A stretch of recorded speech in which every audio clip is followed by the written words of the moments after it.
Hello दोस्तों, आप लोग कैसे हैं? ई लर्निंग विद दिनेश में आपका एक बार पुनः बहुत बहुत स्वागत है। हम लोग हिंदी व्याकरण में अलंकार को पढ़े, उसके बाद हम लोगों ने छंद को पढ़ा, है ना। अब जो तीसरा महत्वपूर्ण टॉपिक रहेगा वो रहेगा रस का, है ना। विभिन्न परीक्षाओं में, यूपी बोर्ड के एग्जाम में रस से बहुत प्रकार के प्रश्न पूछे जा रहे हैं विगत कई वर्षों से। ऑल वनडे एग्जाम हो, किसी भी कंपटीशन का एग्जाम हो, तो वहां पर रस जरूर देखने को मिलता है। इसीलिए हम इस टॉपिक को आपके सामने विधिवत रूप से आपको समझाने बताने आए हैं। तो दोस्तों, पिछली वीडियो में आप अलंकार और छंद को पढ़े, आपको किस प्रकार से समझ में आया, कितना बेहतर आप समझे, उसको आप कमेंट करके जरूर बताइए। और आपसे निवेदन है, मेरे चैनल को अगर पहली बार जुड़े हैं आप तो जरूर सब्सक्राइब करिए, और जो पहले से जुड़े हैं वे अपने ग्रुप में कई लोगों के पास शेयर कर दें ताकि और लोगों को लाभ मिल सके। और बहुत सारे लोग जो पेड क्लास नहीं ले सकते वो ये फ्री क्लास में अपने नोट्स को बना लें और सारी चीजों को बेहतर तरीके से सीख जाएं। चलिए, तो हम लोग रस को लेकर के आए हैं। आइए हम लोग देखते हैं। आप लोगों ने पिछली कक्षाओं में आप पढ़े होंगे रस के बारे में, तो उन्हीं में थोड़ा जोड़ते हुए हम आगे की ओर बढ़ रहे हैं। आइए, रस है टॉपिक हमारा। क्या है? रस। आइए हम पहले परिभाषा को देख लेते हैं। किसी नाटक को देखकर अथवा किसी काव्य को पढ़कर उसका हमारे मन पर जो देर तक प्रभाव रहता है उसको हम क्या कहते हैं? उसको हम रस कहते हैं। उसको क्या कहते हैं? उसको हम रस कहते हैं। ठीक है ना। चलिए, दूसरी बात देखिए, काव्य या नाटक के संपर्क में आने तथा रस की अनुभूति होने तक पाठक मतलब पढ़ने वाला, दर्शक देखने वाला या श्रोता सुनने वाला को चार स्थितियों से होकर गुजरना पड़ता है। मान लीजिए हम कोई चीज पढ़ रहे हों, चाहे हम देख रहे हों या फिर सुन रहे हों, तो हमें चार परिस्थितियों से होकर गुजरना पड़ता है ना। कभी हमारे मन में गुस्सा आ जाता है, कभी हमारे मन में दुख हो जाता है ना, कभी एकाएक हम चौंक जाते हैं। तो वही जो चार परिस्थितियां हैं वहां से पाठक को या दर्शक को या श्रोता को उस चार स्थिति से होकर गुजरना पड़ता है। वो चारों स्थितियां क्या हैं? नंबर 1 विभाव, नंबर 2 अनुभाव, नंबर 3 संचारी भाव और नंबर 4 अस्थाई भाव। तो हम अब एक एक करके चीजों को बहुत ही आसानी तरीके से आपको समझाने का प्रयास करेंगे। चलिए, तो हम पहला विभाव को ही जान लें। पहले विभाव क्या है, आइए देखते हैं। किसी काव्य या नाटक के नायक व नायिका को विभाव कहते हैं। कोई भी काव्य होगा या नाटक होगा उसमें जरूर नायक या नायिका होंगे। अगर नायक या नायिका नहीं होंगे तो जो कहानी का कथा वस्तु होगा वही ही विभाव हो जाता है। आइए, क्या लिखा है? जिस काव्य या नाटक में नायक या नायिका नहीं होते तो वहां कथा वस्तु ही विभाव होती है। हमने पहले ही बताया आपको, है ना।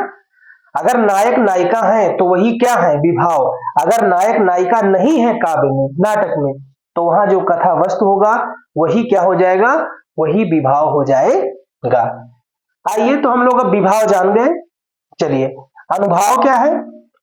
आंतरिक मनोभावों के जो शारीरिक व्यंजन होते हैं उनको अनुभाव कहते हैं। आंतरिक मनोभावों के जो शारीरिक व्यंजन होते हैं उनको अनुभाव कहते हैं। हमारे आंतरिक मनोभाव क्या है?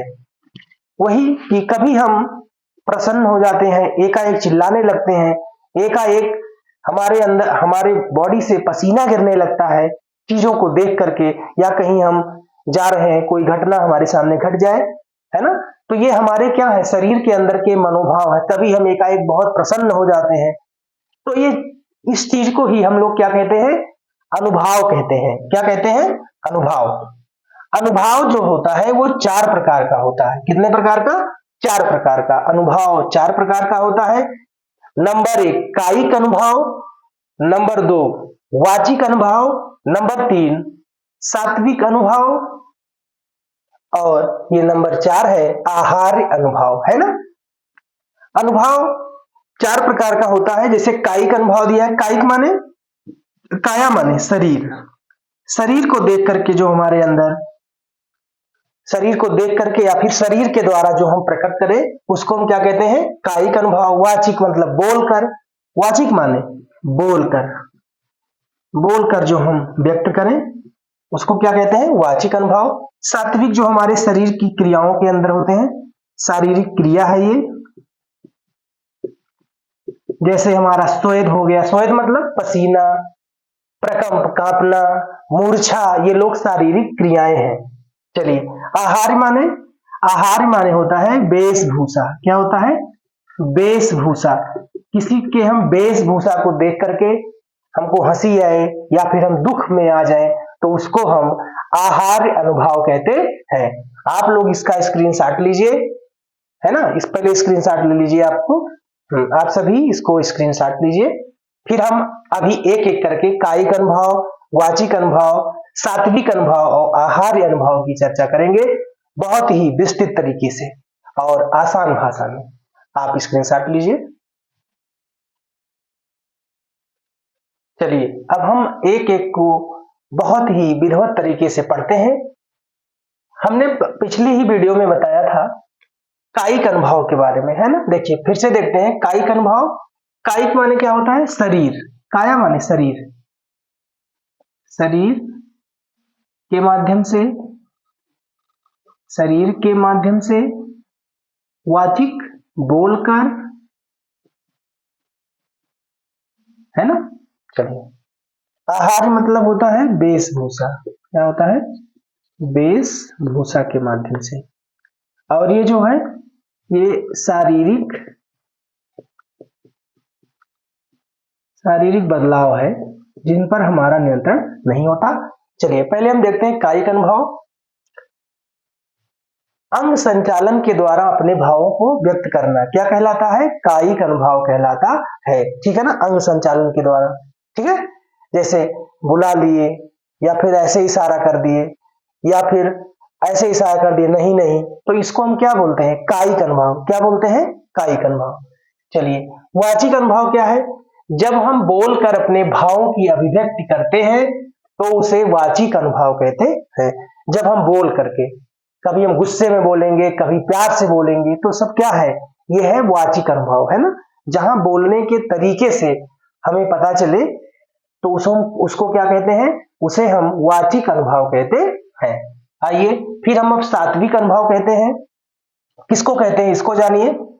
वे अनुभव जिन पर हमारा नियंत्रण नहीं होता है, वे समय व परिस्थिति के अनुसार स्वयं प्रकट हो जाते हैं, उन्हें सात्विक अनुभव कहते हैं। एक चीज आप लोग जाने रहिएगा, सात्विक अनुभव जो होते हैं वो 8 प्रकार के होते हैं। कितने प्रकार के? 8 प्रकार के। कौन कौन? नंबर 1 है स्वेद। स्वेद माने, स्वेद माने क्या होता है? स्वेद माने होता है पसीना। क्या होता है? पसीना। अब हमारे शरीर से अगर पसीना निकलने लगे तो हम अपने पसीने पर काबू नहीं पाएंगे, है ना, पसीना निकलता रहेगा। प्रकंप मतलब कांपना। रोमांच, है ना, किसी चीज को देखे तो हमको बहुत ज्यादा सारी प्रसन्नता होगी, रोमांच आ गया। चलिए अश्रु, अगर अश्रु माने आंसू जो हमारी आंखों से निकलते हैं, उस पर हमारा नियंत्रण नहीं होता।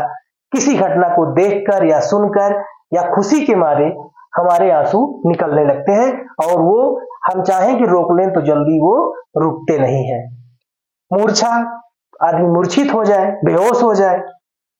विवर्णता, विवर्णता का मतलब होता है चेहरे का रंग बदलना। क्या होता है? चेहरे का रंग बदलना, है ना। विवर्णता माने क्या होता है? चेहरे का रंग बदलना, है ना। मान लीजिए हम किसी की कोई वस्तु चोरी कर ली, अब पता लगा वो हमारे सामने है, आ गया, तो हमारा क्या होगा? चेहरे का रंग उड़ जाएगा। कोई गलत काम कर दिए, आपको पुलिस ढूंढ रही है, आपको पकड़ ली, आपसे जरूर वो सच उगलवा लेगी, है ना। उस समय आप झूठ बोलेंगे तो भी आपके चेहरे बयां करेंगे कि आप झूठ बोल रहे हैं कि सही बोल रहे हैं। आपके चेहरे का रंग बदल जाएगा, है ना। क्या होगा? चेहरे का रंग। उसके बाद है प्रलय।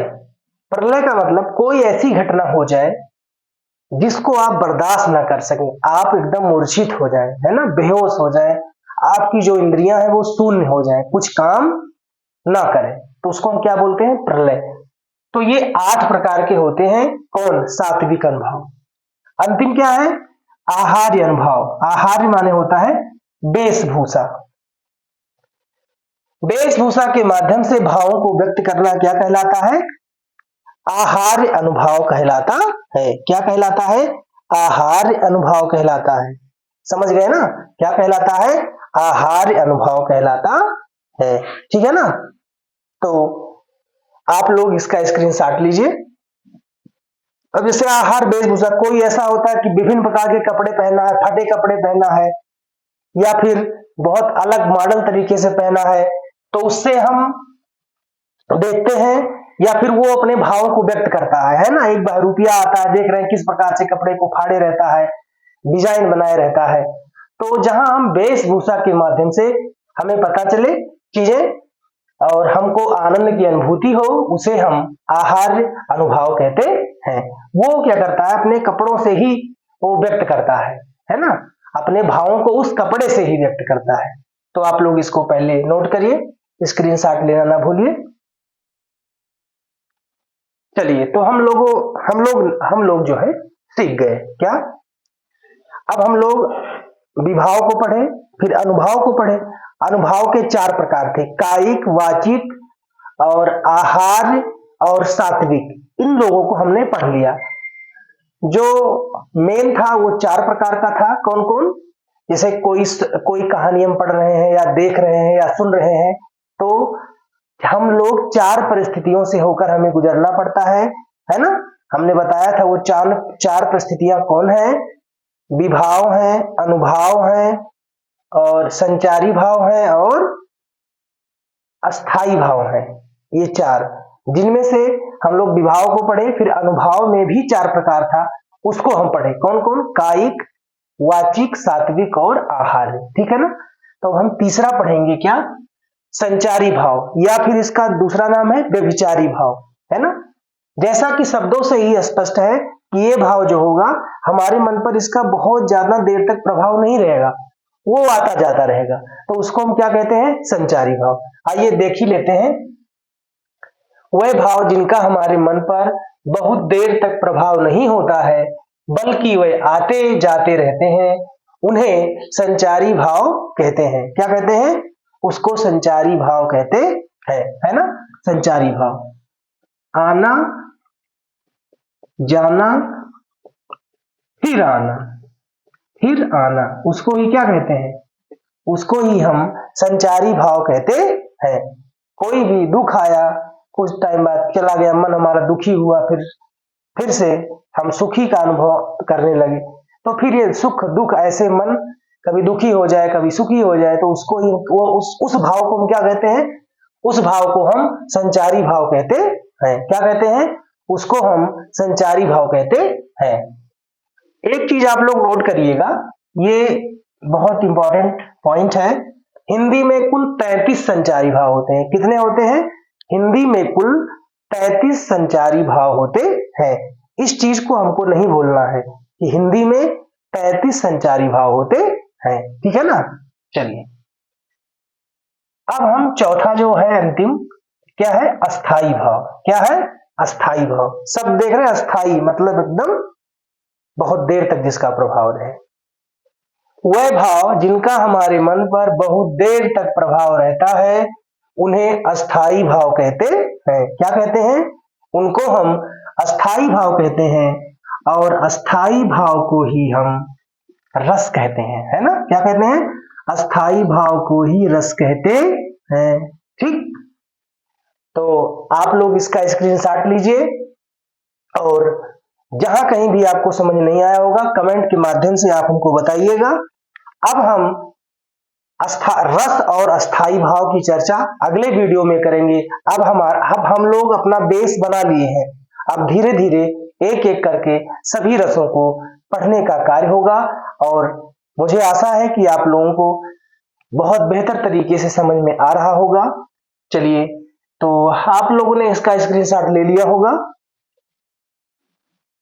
आप लोग नोट्स जरूर बनाइए, है ना। और एक बार पुनः आपसे निवेदन है कि अगर आपको हमारे वीडियो बहुत अच्छे से समझ में आ रहे हो तो कृपया चैनल को सब्सक्राइब करिए और लोगों के पास शेयर करिए ताकि ज्यादा से ज्यादा लोग जुड़ सकें।